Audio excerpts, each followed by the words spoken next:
Ya, kita satu tim itu sekitar ada 16 orang ya.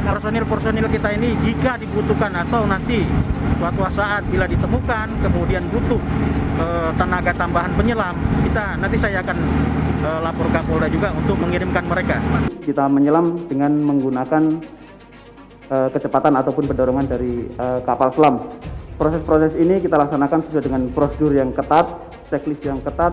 Keluarnya awak dari kapal selam apabila kapal di dalam pressure hull telah terjadi flooding. Seluruh prajurit yang sedang melaksanakan pencarian dan pertolongan KRI Nanggala 402 di Laut Bali. Kita akan terus melaksanakan pencarian dan pertolongan serta mengerahkan segenap kemampuan untuk membawa pulang kembali saudara-saudara kita prajurit KRI Nanggala 402 kepada keluarga mereka. Adapun yang perlu saya sampaikan pada hari ini tentang update perkembangan bahwa ada satu titik magnet yang cukup kuat.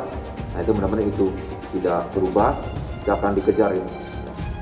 Ya, mudah-mudahan itu menjadi titik terang. Tapi tentunya semua wilayah perairan utara Bali juga sedang dilaksanakan pencarian. Saya sudah mendapatkan laporan dari Menteri Pertahanan, dari Panglima TNI, dan dari Kepala Staf Angkatan Laut terkait dengan kapal selam KRI Nanggala 402 yang telah hilang kontak. Prioritas utama adalah keselamatan 53 awak kapal. Bagaimana kita ketahui bersama, saat ini TNI sedang menghadapi suatu masalah, yaitu masih belum dapat kontak dengan kapal selam kita KRI Nanggala. Usaha untuk pencarian sudah dilakukan secara intensif. Jadi memang kejadian ini juga menggarisbawahi bahwa memang pertahanan negara adalah pekerjaan upaya yang sangat rumit, yang memerlukan suatu teknologi yang sangat tinggi dan yang mengandung unsur bahaya. Karena itu sangat dibutuhkan latihan, dan latihan pun mengandung masalah bahaya yang sangat tinggi. Jadi ini masalahnya. Karena itu Presiden telah memerintahkan saya 1 tahun yang lalu untuk bersama-sama pimpinan TNI menyusun suatu master plan. Memang perlu meremajakan alutsista kita. Banyak alutsista kita adalah belum modernisasi lebih cepat. Tapi sekarang ini mendesak, kita harus modernisasi alutsista kita. Kita semua turut prihatin dengan kejadian yang dialami KRI Nanggala 402. Hilang kontak saat melaksanakan drill penembakan torpedo di perairan utara Bali. Jadi tumpahan minyak yang ditemukan itu ada 2 kemungkinan, karena sampai sekarang kapalnya belum terdeteksi, sehingga kemungkinan tersebut adalah tangkinya mengalami keretakan sehingga bocor. Karena itu Pak Jokowi, ya Pak Lurah, ya di zaman Pak Lurah berkuasa yang akan berakhir 3,5 tahun lagi, insya Allah, ya rezim Pak Lurah ini lantas menggergaji Pancasila. Saya kasihan sama Anda loh Pak Lurah, ya. Nah, di medsos itu kan banyak sekali yang mengumpulkan dasar kebohongan Anda itu. Engkau hendaknya betul-betul jauhi berbohong itu, karena berbohong itu akan membawamu kepada kejahatan, ya, dan kejahatan itu akan mengantarmu ke api neraka. Pak Ahok dengan Pak Jokowi dekat, ya. Jadi menteri kan hak prerogatifnya presiden. sangat menyakiti rakyat. Pilih yang punya kapasitas. Maaf Pak Ahok, itu kinerjanya orang mungkin mengatakan bagus, tapi saya melihat dalam beberapa hal dia itu justru mengalami kegagalan. Hal dia minoritas, dia mulai kau pertama kafir, kedua goblok, kitab Bible Kristen itu bohong. Saya bukan mengatakan Bible Kristen fiksi, Bible Kristen itu palsu. Pernahkah Ahok itu kerasukan setan? Tidak, dia tanya juga. Karena sesama setan dilarang saling menggoda. Setan. Karena di salib itu ada jin kafir. Haleluya. Saya nggak pernah mundur untuk kebenaran, keadilan, kejujuran. Dan peri kemanusiaan, gue nggak pernah mundur. Dan gue nggak pernah takut juga sama lu. Siapapun yang rasis, gue akan hadapin. Karena rasis itu tidak berperi kemanusiaan. Kalau saya ditanya dulu kan, kamu nyesel nggak statement kamu di Pulau Seribu sehingga masih masuk penjara? Tidak pernah nyesel. Karena saya mengatakan kebenaran. Kenapa ada lu kita jadi masalah gitu? Alasannya ngomong kasar, ngomong apa, bukan. Asal transparansi saja kamu nggak suka. Ngomong apa adanya kamu nggak suka. Kalau mau eksekutor ya saya jadi dirut. Tapi persoalannya kalau saya jadi dirut, ribut. Kadrun-kadrun mau demo, mau bikin gaduh lagi republik ini gitu loh. Nabi Muhammad dulu juga bukan cuma dakwah ya, beliau juga dagang gitu loh. Mengerti tentang saham, wah ini anak S2 kalah ini. Saya kira itu yang paling penting gitu, ngerti gimana trading saham. Apalagi di saham lagi bullish, orang biasa pun jadi pintar semua sekarang. Karena pasti cuan ini. Hai teman-teman, saya mau memperlihatkan transaksi saya hari ini lakukan trading. Ini bukti transaksi saya, setiap bulannya saya melakukan penarikan ratusan juta rupiah. Kalau saya bisa, kalian juga bisa guys. Oke, itu yang mau saya tunjukkan. Like video ini sekarang juga dan gunakan link di kolom deskripsi. Bukan cuma itu saja. Untuk melakukan trading, transaksi tidak dikenakan fee, baik itu investasi saham, trading forex, komoditas, bitcoin, option, dan lainnya. Untuk membuka sekuritas, tidak ada biaya sama sekali. Langkah pertama adalah tekan link di kolom deskripsi untuk mendaftar, lalu registrasi. Untuk mulai investasi, pilih saham, tentukan jumlah investasi, lalu beli. Setelah nonton video ini, ayo buka sekuritas hari ini, gratis, cepat, dan simple. Pastikan gunakan link di kolom deskripsi untuk mendapatkan $10.000 di akun virtual Anda. Gunakanlah $10.000 di akun virtual untuk latihan. Cek di kolom deskripsi untuk kelas trading dan bantuan registrasi. Promo kelas trading bisa kalian dapatkan jika deposit di bulan ini. Selamat menonton guys, enjoy! Hai semua, dengan saya Jonas Leong. Terima kasih banyak buat kalian, penonton setia yang selalu menonton di channel ini. Saya secara personal sangat menghargai waktu kalian. Dan saya sudah menganggap kalian sebagai family karena kalian selalu support di channel ini. Bagi kalian yang selalu menuliskan opini kalian di kolom komen, saya baca komen kalian satu persatu. Saya baca komen kalian untuk mengetahui opini kalian, tanggapan kalian, dan masukan kalian sangat berguna untuk video selanjutnya. Terima kasih banyak buat kalian yang selalu menekan tombol like di awal video. Video seperti ini membutuhkan waktu dan juga research. Dan ini semua gratis untuk kalian. Jadi pastikan kalian menekan tombol like-nya supaya saya mengetahui kalian menyukai konten yang saya bagikan. Begitu juga dengan anggota tim selam kita, ya tentunya tim selam ini juga ya qualified mereka ya. Namun ini personil kita ini jika dibutuhkan atau nanti suatu saat bila ditemukan kemudian butuh tenaga tambahan penyelam, nanti saya akan lapor Kapolda juga untuk mengirimkan mereka. Ya kita satu tim itu sekitar ada 16 orang ya. Dimana pada saat proses melaksanakan proses menyelam kita ada dua teori atau dua proses. Yang pertama yaitu menyelam secara statis, yang kedua yaitu menyelam secara dinamis. Menyelam secara statis kita menyelam tanpa menggunakan kelajuan ataupun pendorongan dari kapal selam itu sendiri. Sementara menyelam dinamis kita menyelam dengan menggunakan kecepatan ataupun pendorongan dari kapal selam. Proses-proses ini kita laksanakan sesuai dengan prosedur yang ketat, checklist yang ketat, sebagaimana mungkin sama halnya dengan rekan-rekan pilot untuk mengecek kesiapan pesawatnya pada saat mau take off ataupun mau landing. Kemudian yang kedua, izin Kapuspen kami izin menjawab terkait tentang pintu torpedo atau pintu petor yang mungkin tadi beredar di rekan-rekan wartawan sekalian, sebagaimana disampaikan oleh Bapak Kapuspen, di mana di ruang torpedo kapal selam ada 8 pintu torpedo atau petor istilahnya, di mana masing-masing petor ini memiliki 2 pintu, yaitu pintu luar dan pintu dalam. Kedua pintu ini saling interlock, jadi pada saat salah satu pintu dibuka, maka pintu yang lainnya tidak bisa dibuka. Sebagai contoh, kalau pintu luarnya terbuka, otomatis pintu dalamnya akan tidak bisa dibuka atau tetap tertutup. Ini adalah satu safety.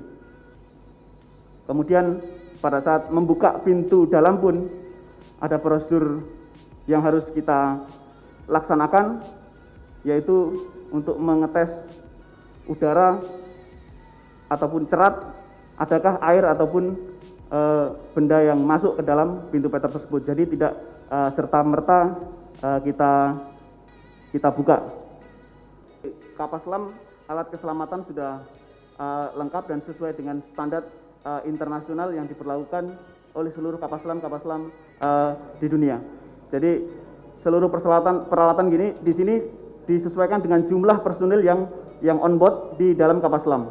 Berapapun 53 ya, seluruh peralatan sejumlah 53. Jadi kalau ada personil on board yang lain selain 53, maka personil dari kapal selam yang on board di situ otomatis akan dikurangi karena akan menyesuaikan dengan jumlah peralatan keselamatan yang tersedia di dalam kapal selam. Jadi kalau masalah alat keselamatan saya rasa sudah sesuai standar internasional. Seluruh keselamatan kapal selam di dunia standarnya sudah demikian. Di sini kami akan menjelaskan bagaimana prosedur dan proses kapal menyelam secara dinamik dan statik. Pada saat pelaksanaan operasi kemarin, latihan, kapal melaksanakan selam statik. Namun, di sini untuk melaksanakan selam statik, maka harus melaksanakan terlebih dahulu kapal selam menyelam dengan proses dinamik.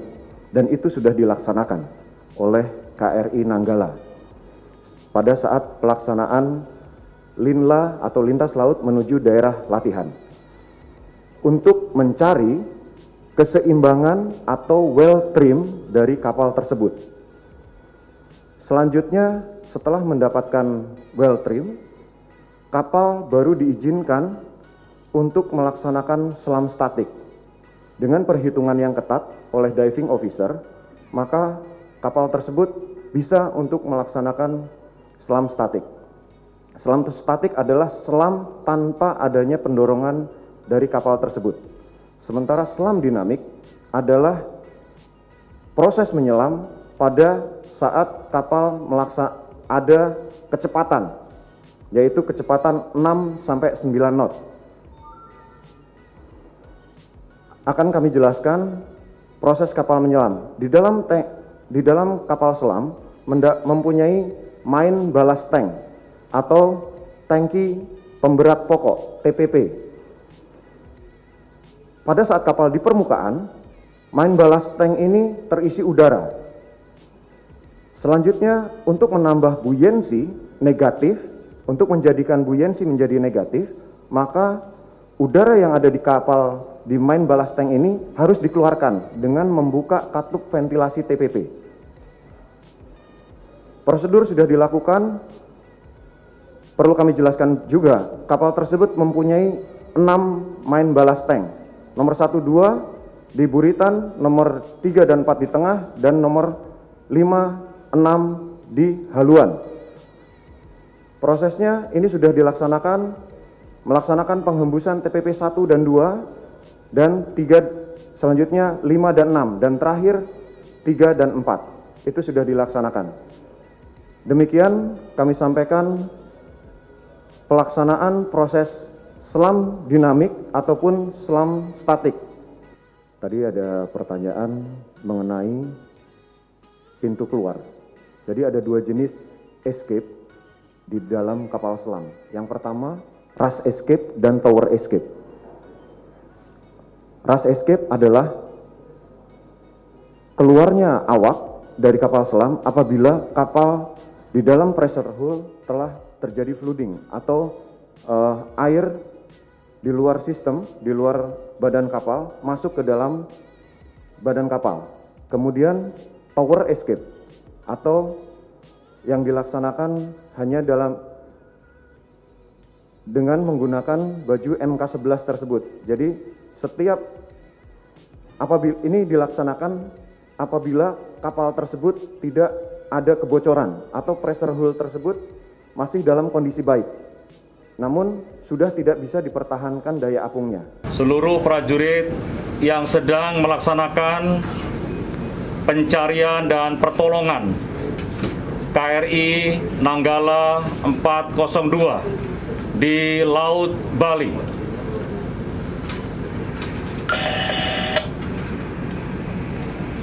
Di sini Panglima TNI, saya turut prihatin dengan kejadian yang dialami prajurit KRI Nanggala 402 dan personil yang on board di dalamnya.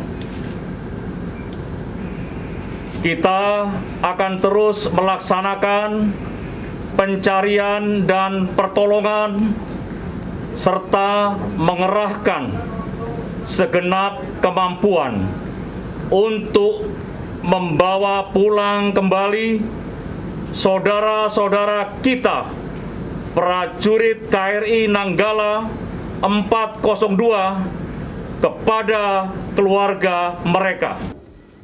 Adapun yang perlu saya sampaikan pada hari ini tentang update perkembangan, saya akan sampaikan terkait dengan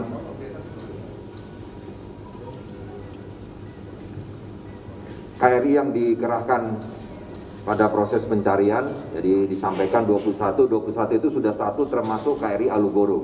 Jadi total jumlahnya saya sampaikan adalah 21 KRI, walaupun nanti ada penambahan. Tetapi yang jelas saat ini ada 21 KRI termasuk KRI Alugoro, yaitu kapal selam juga. Kemudian kita juga mendapat perbantuan dari kepolisian, itu sebanyak 4 kapal. Jadi kapal Gelatik, kapal Enggang, kapal Barata, kapal Balam. Di mana kapal-kapal tersebut juga yang memiliki kepolisian juga dilengkapi dengan ROV atau unit drone, termasuk juga memiliki kemampuan alat sonar 2 dimensi. Selanjutnya juga terkait dengan kapal-kapal yang dari sahabat, negara-negara sahabat. Ini ada MV Swift, harapan kita mudah-mudahan sore atau malam tiba. Kemudian Megabakti dalam perjalanan. Kemudian ada dari Ballarat Australia, kemudian Sirius juga HMHS Sirius Australia. Ini satu kapal India dan kita harapkan juga pesawat Poseidon juga bisa segera merapat. Dan sebagai perkembangan terkait dengan proses pencarian saat ini, kita harapkan salah satu KRI kita yang memang memiliki peralatan yang mampu untuk memonitor bawah laut, yaitu KRI Rigel, saat ini sudah berada dekat dengan ini. Diharapkan sore hari ini atau siang hari ini bisa merapat sehingga langsung bisa establish atau bisa membangun dan merencanakan kegiatan pencarian lebih detail. Dan sementara ini untuk menindaklanjuti atau untuk mencari hasil yang kemarin diperoleh oleh KRI Rimau. Jadi kemarin ada KRI Rimau yang disampaikan oleh Bapak Kasal bahwa ada satu titik magnet yang cukup kuat. Nah itu mudah-mudahan itu tidak berubah, tidak akan dikejar itu. Ya.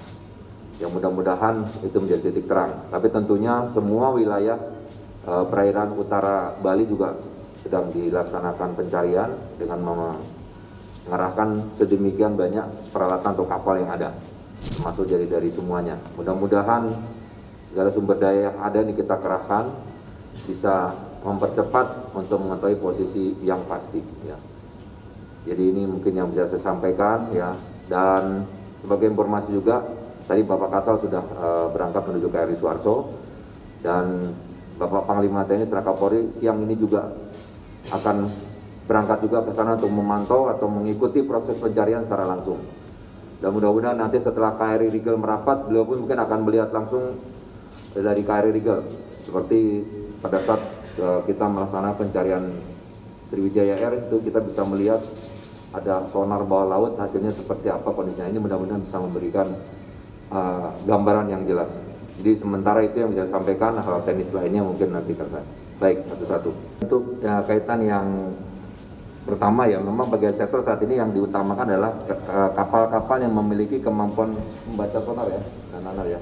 Jadi yang memiliki kemampuan untuk membaca sonar, memang tidak semua kapal memiliki kemampuan itu, tapi ada kapal-kapal yang ini diharapkan dari data-data awal kemarin akan digelar, ya, yang jelas digelar di wilayah-wilayah tersebut ya. Itu yang pertama. Kemudian terkait dengan ini saya belum bisa menjawab karena saya sendiri juga belum ke kapal ya. Ya, artinya saya juga mendapat informasi dari kapal ini dibatasi juga. Jadi ya kan termasuk Panglima, ASOP, sehingga tidak terlalu banyak di sana. Saya sendiri juga mendapat informasi adalah melalui via WA dari kapal perkembangan bagaimana hasilnya. Untuk luas, jelas luasnya sudah diadakan katakan ya penyisiran secara luas karena semuanya kita juga memang ya secara teknis saya tidak, tapi saya sudah menanyakan bahwa ya bisa saja arus bawah laut membawa semuanya ketika dia mengapung bisa terbawa kemana, tapi artinya wilayah-wilayah yang diperkirakan karena kemarin sementara ini dari KRI Rimau, nah ini akan diperkuat dengan KRI yang lain yang memang bisa dari mana sih itu, karena kebetulan kapal selamnya kan sudah diam, tidak ada suara, sehingga hanya sonar yang bisa menangkap ya. Nah ini untuk yang lainnya sementara mungkin itu yang bisa saya sampaikan ya. Lagi ya, posko. Jadi untuk di sini nanti kita akan gunakan semacam media center. Ya, saya sudah koordinasikan dengan Danlan Tamal untuk di sini sebagai media center karena memang pergerakan pesawat atau yang lainnya dari sini. Ya, nanti mungkin kita dengan media center, tapi yang pusat poskonya berada di Banyuwangi. Nah, karena Mako Armada terlalu jauh, sehingga kemarin oleh Bapak Kasal disampaikan poskonya berada di Lanal Banyuwangi, kemudian di posko di sini, ya, di base off. Ya, tapi besok ini sifatnya untuk media center, jadi seperti ini. Baik, kemarin sudah dijelaskan oleh Bapak Kasal ada tahapan-tahapan dari mulai subloop, kemudian submis dengan subsang. Ya, artinya itu ada tahapan ya. Ya, saat ini harapan kita yang masih di posisi mungkin submis ya.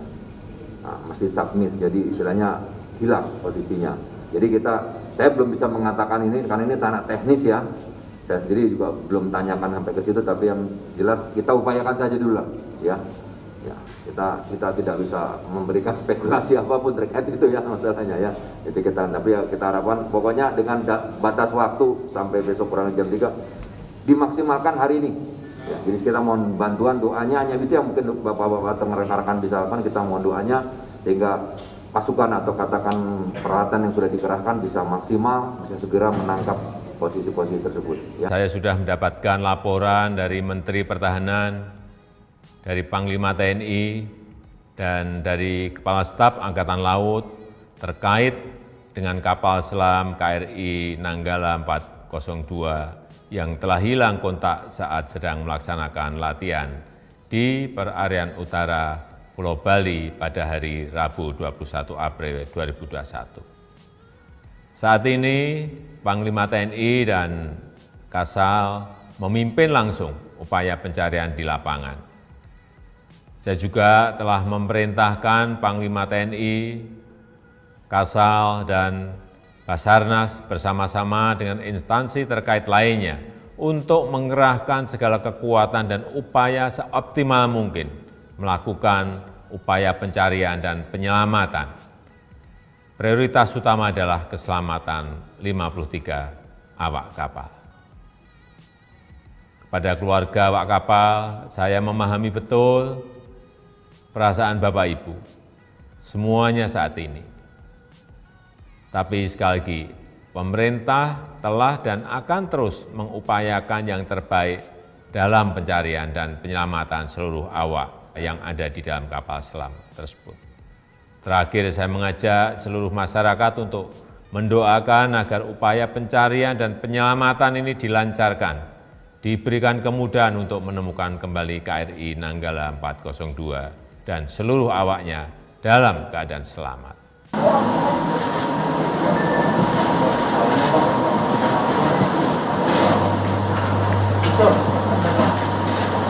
Salam sejahtera bagi kita sekalian, Shalom, Om Swastiastu, Namo Buddhaya. Saudara-saudara sekalian, terima kasih kehadiranmu. Sebagaimana kita ketahui bersama, saat ini TNI sedang menghadapi suatu masalah, yaitu masih belum dapat kontak dengan kapal selam kita KRI Nanggala. Usaha-usaha untuk pencarian sudah dilakukan secara intensif. Yang akan memberi penjelasan lebih detail adalah Panglima TNI dan KSAL. Jadi saya segera saja persilahkan Panglima TNI untuk menjelaskan, dan saya yakin seluruh bangsa semua hatinya, pikirannya, fokusnya adalah agar anak-anak kita bisa kita selamatkan secepat mungkin. Rencana pengadaan alutsista ke depan. Jadi memang kejadian ini juga menggarisbawahi bahwa memang pertahanan negara adalah suatu pekerjaan upaya yang sangat rumit, yang memerlukan suatu teknologi yang sangat tinggi dan yang mengandung unsur bahaya. Jadi inilah masalah pertahanan negara. Hampir semua kegiatan di bidang pertahanan negara, apakah di laut, di udara, atau di darat, mengandung 3 unsur itu. Satu adalah kegiatan yang sangat rumit, membutuhkan teknologi tinggi, profesionalitas juga yang tinggi daripada awak-awaknya, dan mengandung unsur bahaya yang sangat tinggi.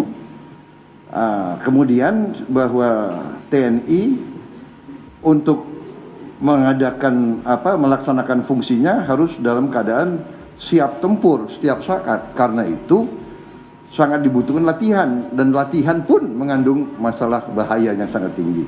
Jadi ini masalahnya. Nah, kemudian juga bahwa alutsista di bidang pertahanan memang cukup mahal. Bahkan bisa saya katakan ya sangat mahal. Dan karena itu pimpinan negara selalu dihadapkan dengan dilema harus mengutamakan pembangunan kesejahteraan, tapi menjaga kemampuan pertahanan supaya kedaulatan kita tidak diganggu. Nah ini selalu, karena itu Presiden telah memerintahkan saya 1 tahun yang lalu untuk bersama-sama pimpinan TNI menyusun suatu master plan, rencana induk, yang beliau menghendaki suatu rencana induk 25 tahun yang memberi kepada kita suatu totalitas kemampuan pertahanan. Hai teman-teman, kalian sudah membuka akun untuk melakukan investasi atau trading? Jika belum, membuka rekening sekuritas itu gratis loh. Bahkan cuma butuh 5 menit saja. Cepat dan simple. Dan semua bisa dilakukan secara online. Sampai saat ini ketika kita mau melakukan investasi saham atau trading forex, kita masih menggunakan cara yang kuno. Seperti kita menelpon banker atau broker yang melakukan atau mengeksekusi transaksi kita. Tapi apakah kalian tahu, untuk membeli saham atau forex, kita cuma login, lalu memilih apa yang kita mau, lalu masukin angka berapa banyak yang ingin kita beli, lalu tinggal klik. Sesimpel itu. Sampai saat ini kita bingung mau investasi saham luar negeri, trading forex, komoditas, dan cryptocurrency di mana tepatnya. Di sekuritas ini kita bisa melakukan semua transaksi. Sekuritas ini merupakan one-stop shopping. Sampai saat ini kita membayar fee di setiap transaksi kepada banker atau broker. Setiap kita melakukan transaksi jual beli, biasanya kita dipotong fee oleh platform kita. Kalau dalam 1 bulan kalian melakukan transaksi 1 kali, mungkin tidak terasa. Coba kalian melakukan trading sebanyak 100 kali. Sudah berapa fee-nya? Misalnya kalian membeli saham Google dengan fee per transaksi $10. Jika kalian membeli saham Google 10 kali, maka fee transaksi sudah $100. Belum lagi kita akan dikenakan fee ketika kita menjual saham itu. Itulah sebabnya saya memilih sekuritas ini, karena tidak ada fee sama sekali. Saya ulangi, tidak ada fee sama sekali ketika kalian melakukan transaksi. Dan yang kedua, kalian bisa melakukan unlimited trading atau trading sebanyak apapun. Kalian bisa melakukan trading 10 kali, 100 kali, 1000 kali dalam sehari tanpa dikenakan fee. Jadi berapa banyak uang yang kita hemat dari fee saja. Mau beli saham Google, 1 unitnya mahal. Di sekuritas ini, kita bisa memulai trading dengan $1 saja. Dengan $1 atau Rp14.000, kita sudah bisa membeli saham Google. Menarik bukan? Saya sudah lama menggunakan sekuritas ini. Dan setiap bulannya, saya melakukan penarikan ratusan juta rupiah. Jadi bergabunglah hari ini dan mulai trading hari ini. Jadi apa yang kalian tunggu? Mendingan kalian cobain sendiri aja deh. Tutorial bisa kalian cek di kolom deskripsi dan pastikan gunakan link di kolom deskripsi untuk mendapatkan $10.000 di akun virtual Anda. Gunakanlah $10.000 di akun virtual untuk latihan dan mengenal lebih jauh tentang platform ini. Cek di kolom deskripsi untuk kelas trading dan bantuan registrasi. Bukan cuma itu, kalian akan dapatkan kelas trading gratis yang nilainya Rp3 juta jika kalian deposit di bulan ini. Kasih banyak buat kalian yang nggak skip dan nonton video ini sampai habis. Saya secara personal sangat menghargai waktu kalian. Makasih banyak buat kalian yang sudah tekan tombol subscribe, dan makasih banyak buat kalian yang sudah tekan tombol loncengnya. Jangan lupa bagikan informasi ini ke teman atau family Anda. Mungkin teman atau family Anda membutuhkan investasi ini. Oke guys, sekian dulu dari saya. Jangan lupa follow Instagram saya di @johannesleongofficial untuk kata-kata motivasi setiap harinya. Bagi kalian yang termotivasi nonton video ini, ayo like video ini dan subscribe di channel ini. Dan buat kalian yang sudah subscribe di channel ini, jangan lupa tekan tombol loncengnya supaya kalian mendapatkan notifikasi setiap kali saya upload video.